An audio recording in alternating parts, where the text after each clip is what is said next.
Good morning, good afternoon, good evening, whenever you're watching this video. I hope you're having a good day. In this video, I want to answer 3 who questions related to multi-level crosstab tables. Specifically, who generates these tables, who reads these tables, and who typically ignores these tables. Now, if we scroll back up very quickly to the first table in this Word document that's on the website, we see that multi-level crosstab tables are generally only found when you're doing some sort of descriptive analysis. That's not necessarily true. We also find it when we're doing some sort of associative analysis. And we'll get into that in a later video. But if we come back down to page 10, I believe, is where it was, we have an example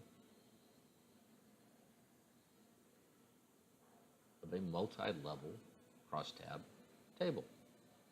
And it's multi-level because I have 3 variables, and each of these 3 variables has multiple levels.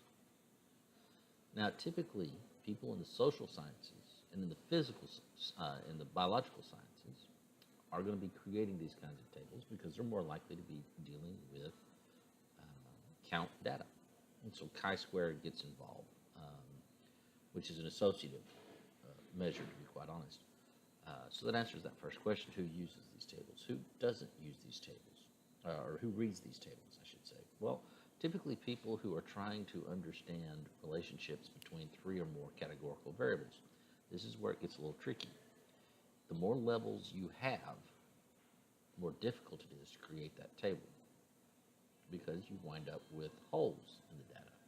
And statistically speaking, you can't address it. Well, that leads into the last question: who ignores these tables?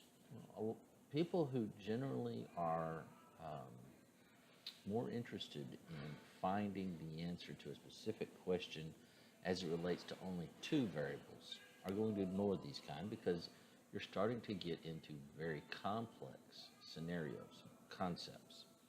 For example, if we look at this table, we look at this table and we see all these numbers, but the reality is there a way to easily interpret it?